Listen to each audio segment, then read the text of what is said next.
Hello दोस्तों, आज के वीडियो में हम आपको AIB आंसर की रिलेटेड सभी डाउट्स को क्लियर करेंगे। उससे पहले यदि आप हमारे चैनल पर नए हैं या आपने अभी तक हमारे चैनल को सब्सक्राइब नहीं किया है तो जल्दी से चैनल को सब्सक्राइब कर लीजिए, क्योंकि यहाँ पर हम आपको AIB एग्ज़ाम, लीगल अपडेट्स, इनके साथ साथ सभी जुडिशरी एग्ज़ाम प्रिपरेशन करवाते हैं और जो लीगल जॉब्स अपडेट हैं वो भी आपको समय समय पर उपलब्ध कराते हैं।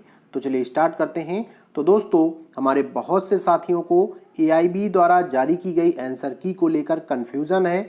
जो आंसर की AIB की ऑफिशियल वेबसाइट पर जारी की गई है वो इंग्लिश सेट के लिए जारी की गई है। तो लोगों में ये कन्फ्यूज़न है कि वो हिंदी के लिए भी है या दूसरे लैंग्वेजेस के लिए है या नहीं है। तो दोस्तों, जो AIB की ऑफिशियल वेबसाइट पर इंग्लिश सेट में आंसर की जारी की गई हैं वही आंसर की इंग्लिश के साथ साथ हिंदी और दूसरी जो लोकल लैंग्वेजेज में पेपर हुए सभी के लिए है। क्योंकि यदि आपने फॉर्म भरते समय इंग्लिश लैंग्वेज सेलेक्ट की थी तो एग्ज़ाम के लिए आपको इंग्लिश में पेपर मिला हुआ था, केवल इंग्लिश लैंग्वेज में था। जिन लोगों ने हिंदी या किसी दूसरी भाषा को सिलेक्ट किया था तो उनका पेपर इंग्लिश के साथ साथ, मतलब उनको भी पेपर इंग्लिश में भी मिला था और इंग्लिश के साथ साथ दूसरी भाषा में भी मिला था। मीन्स जो भाषा सेलेक्ट की थी या दूसरी भाषा में कहें तो उनको जो है क्वेश्चन पेपर डिग्लॉट में मिला हुआ था। तो डिग्लॉट एडिशन में आपको क्वेश्चन पेपर मिला हुआ है, इसलिए जो आंसर की है वो आपको इंग्लिश का जो सेट कोड है उसके अनुसार आपको चेक करनी है अपनी जो आंसर की है। लेकिन दोस्तों, इसके साथ साथ देखा जा रहा है कि आंसर की में बहुत सारी गलतियां हैं। किसी सेट, कोई A सेट बता रहा है, कोई B सेट में गलतियां हैं, कोई C सेट में गलतियां हैं। तो ऐसी गलतियां देखी जा रही हैं।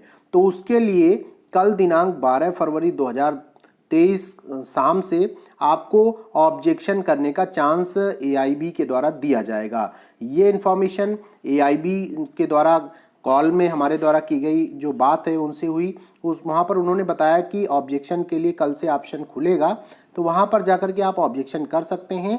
और ये जो ऑब्जेक्शन फाइल हो रहे हैं, सभी लोग ऑब्जेक्शन फाइल करेंगे। उनके आधार पर यदि AIB को लगता है कि हमारे द्वारा जो आंसर बताया गया वो गलत है और ये आंसर दूसरा होना चाहिए, तो ऐसे क्वेश्चंस जिनके आंसर गलत बताए गए आ रहे हैं तो पहले तो उन्हें करेक्ट आंसर की जारी की जाएगी। अगर वैसा पॉसिबल नहीं हो पा रहा है तो जो आपकी फाइनल आंसर की जारी होनी है, अभी ये जो आंसर की जारी हुई है फाइनल आंसर की नहीं है, अभी इसके बाद एक फाइनल आंसर की आएगी जिसमें कि कुछ क्वेश्चंस अगर गलत होंगे तो उन क्वेश्चंस को हटा दिया जाएगा। यदि आंसर उन्होंने गलत बताए तो उन आंसर्स को सही किया जाएगा। तो आपका जो रिजल्ट जारी होगा उसी जो लास्ट वाली आंसर की संशोधित आंसर की जारी होगी उसके द्वारा किया जाएगा। तो बहुत से लोगों को होगा कि हम ऑब्जेक्शन कैसे करेंगे, तो इसके लिए आपको अपनी लॉगिन आईडी और पासवर्ड के माध्यम से लॉगिन करना होगा। वहाँ पर आपको जो है ऑब्जेक्शन करने का ऑप्शन मिलेगा।